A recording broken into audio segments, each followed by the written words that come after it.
안녕하십니까. 매일 아침 조간신문의 주요 기사를 딱딱 풀어서 해석해드리는 조간딱풀 11월 21일 월요일에 인사드립니다.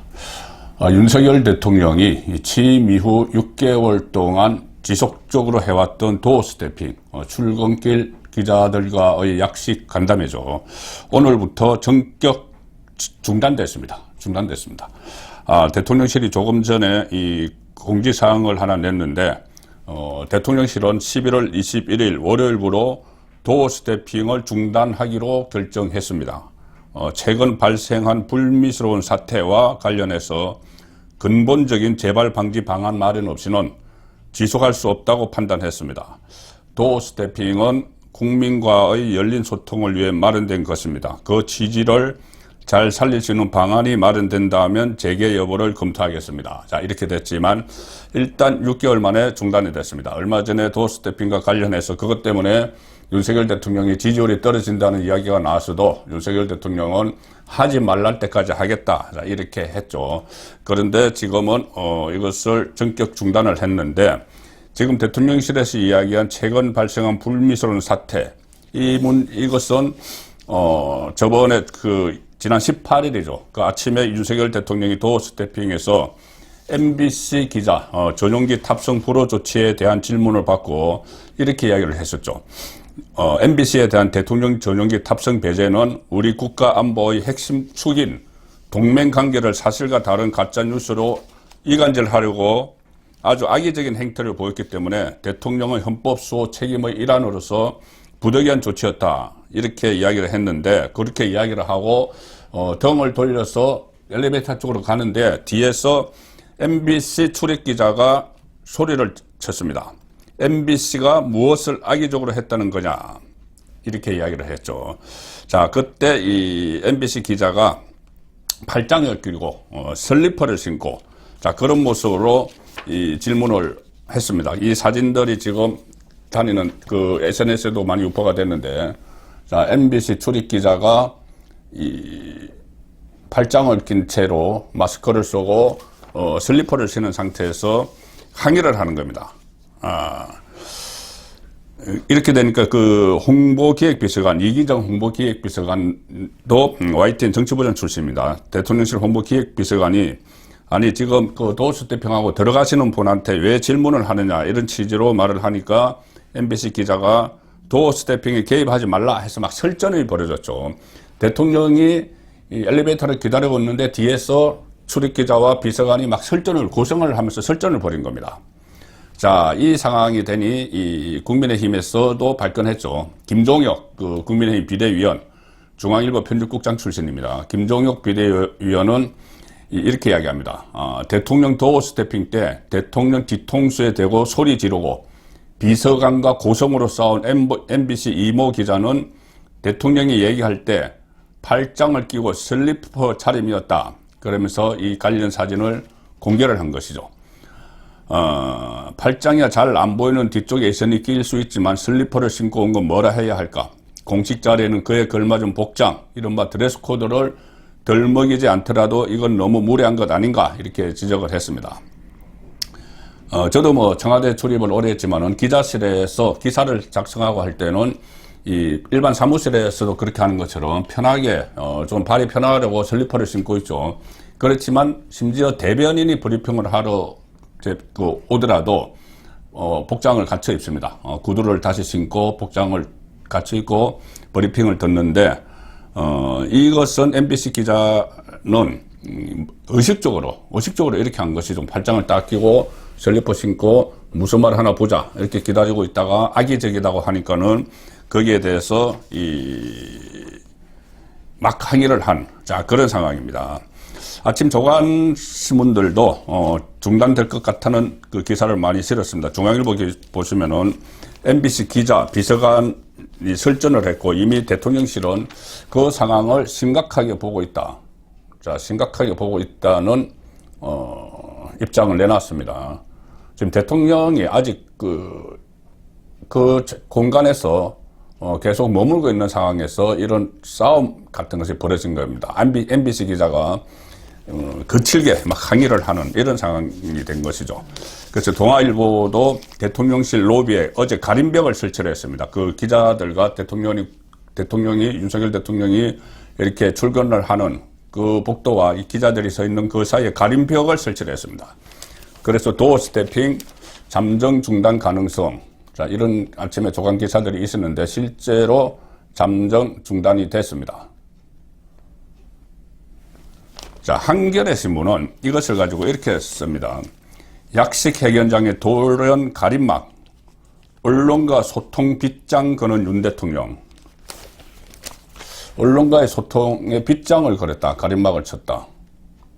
자, 그래서 마치 더 이상 뭐 소통을 안 하기로 한 것처럼 빗장을 걸었다. 이런 표현을 썼습니다. 한겨레 신문은.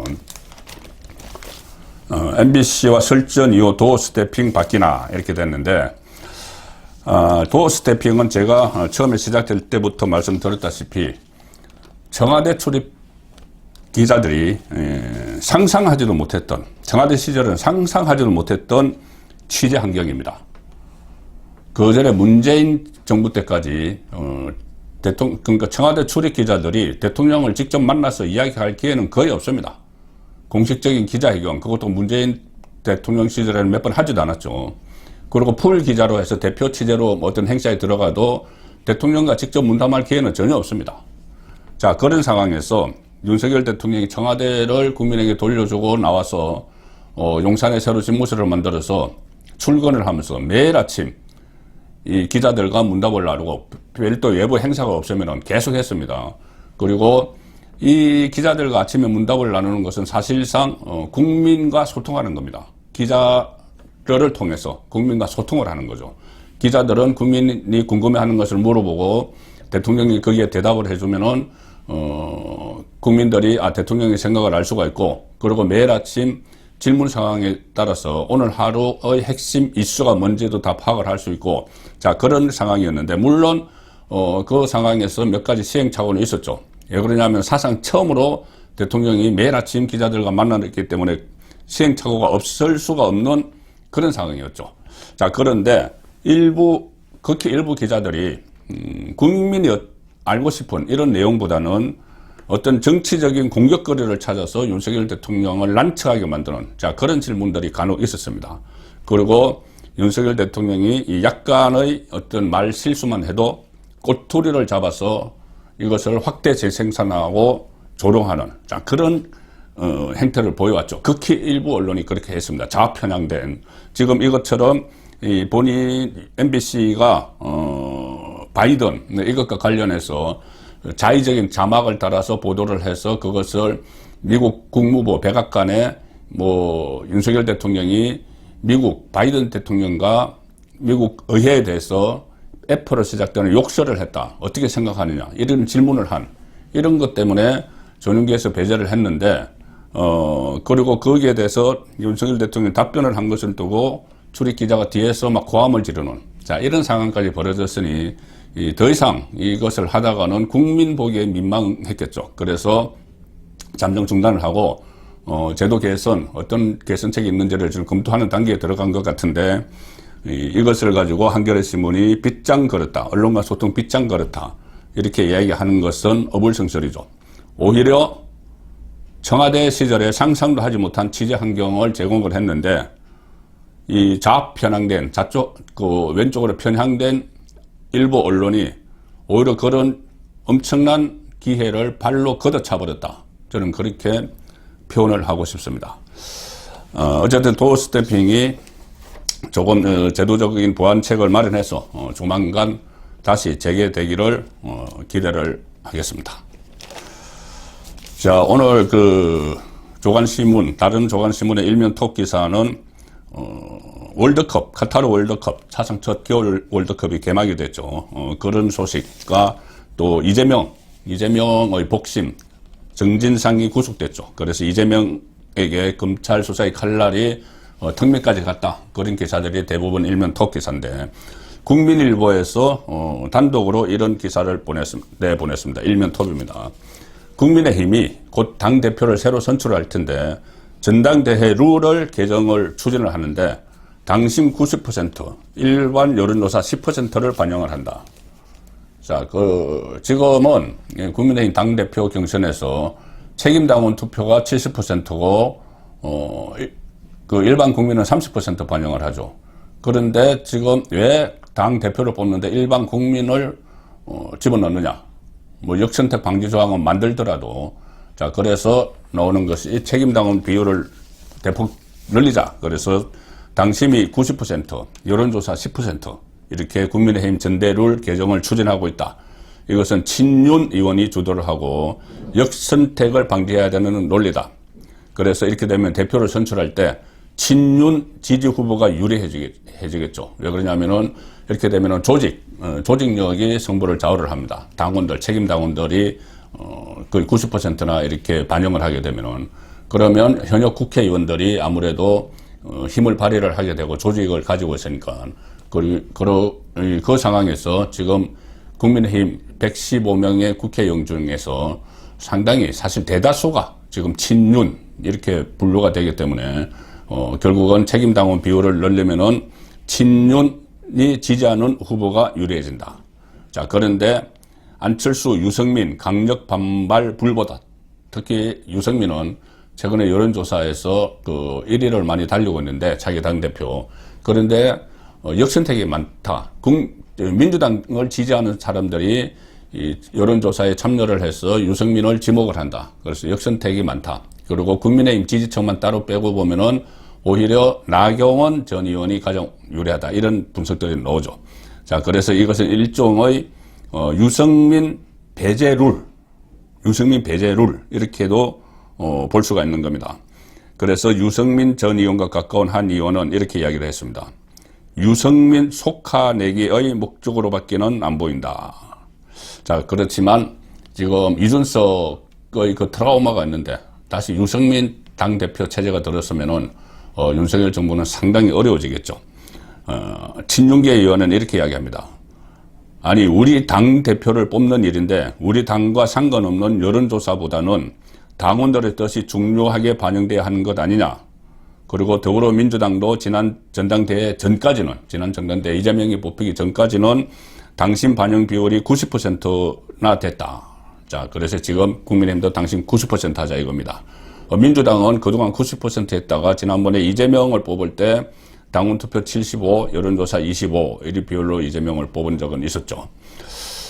그래서 지금의 7대3 룰, 이것을 9대1 룰로 새 당대표를 뽑아야 한다는 건데, 이건 결국은 유승민은 안 된다. 유승민 배제 룰, 이렇게 말씀드릴 수가 있겠습니다.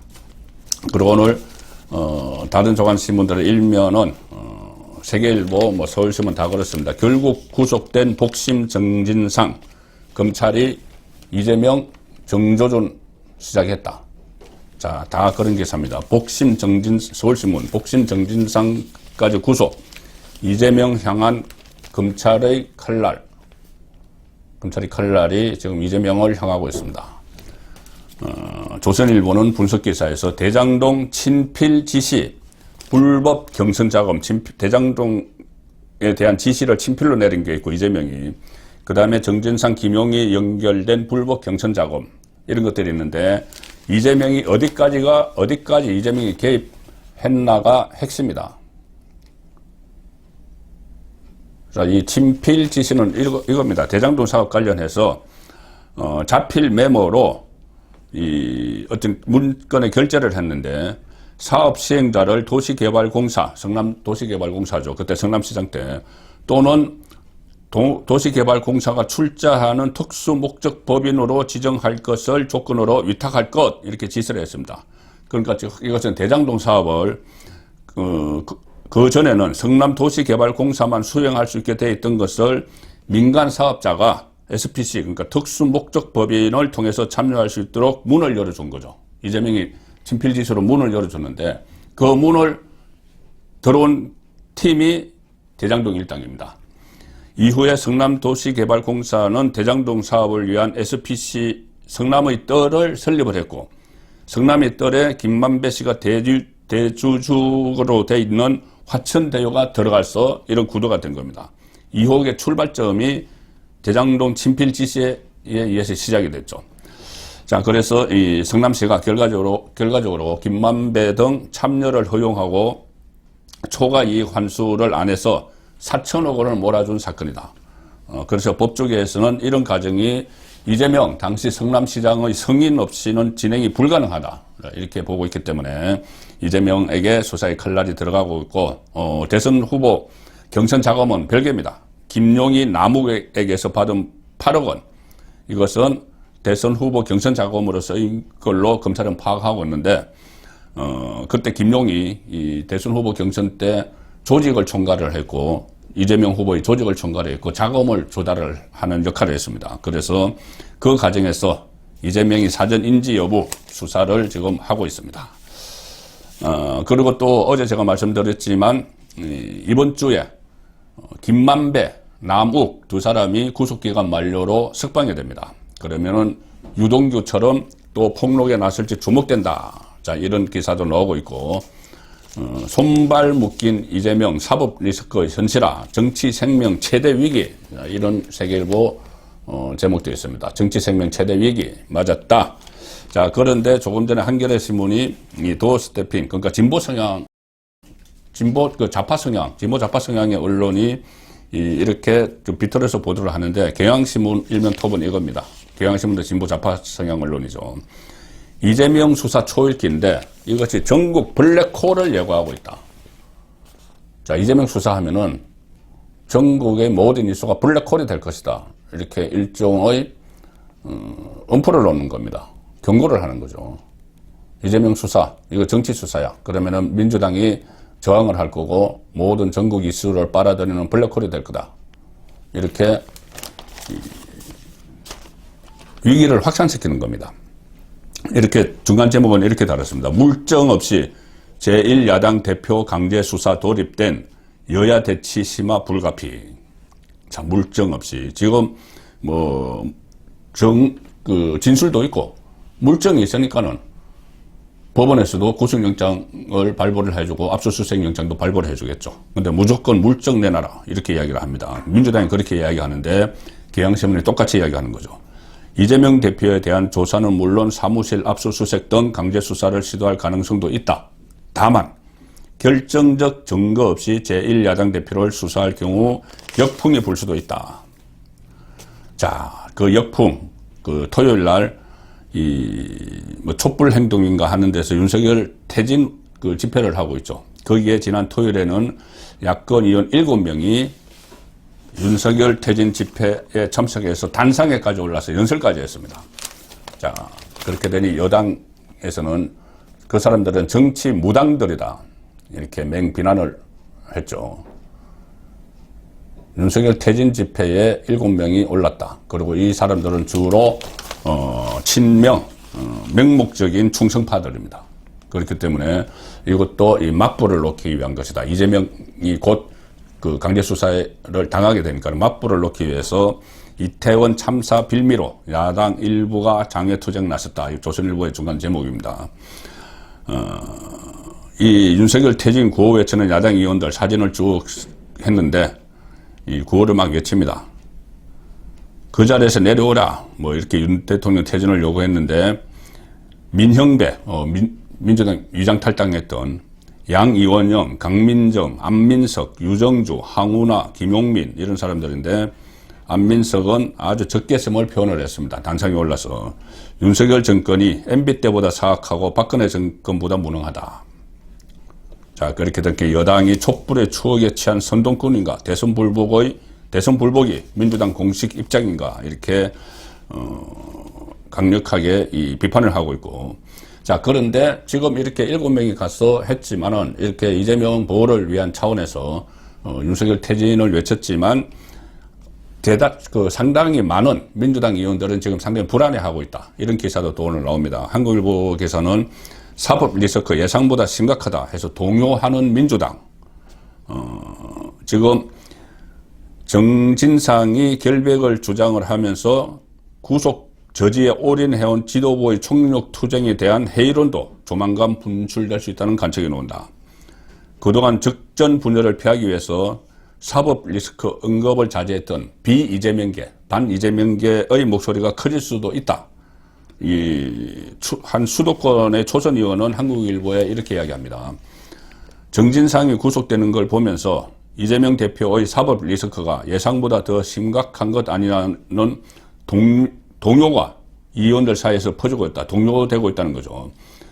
늦어도 내년 초에는 이재명 대표의 사법 처리 여부가 판가름 날 것이다. 그래서 구체적인 시점에 대한 전망까지도 나온다. 늦어도 내년 초. 저는 어제 연말을 넘기기 어려울 것이라는 말씀을 드렸죠.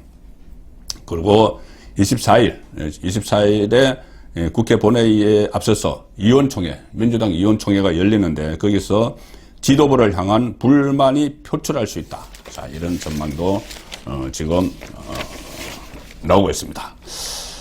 마지막 소개해드릴 기사는 동아일보 일면 톡 기사입니다. 다른 그 조간들과는 달리 딸 손잡고 괴물 ICBM 쏜 김정은 해서 김정은이 ICBM 그 시험 발사장에 딸을 처음으로 공개한 이 일을 그 일면 톱으로 사진과 함께 크게 실었습니다. 지금 그 북한 리스크도 상당히 우려가 되는 수준인데 그 상황에서 이재명의 사법 리스크가 현실로 다가오고 하니까 진보 좌파 진영에서 윤석열 대통령 퇴진 운동으로 맞불을 오는 그런 상황이어서 윤석열 정부로서는 지금 상황 관리가 상당히 중요해진 시점입니다. 11월 21일 보내드린 조간 딱풀이었습니다.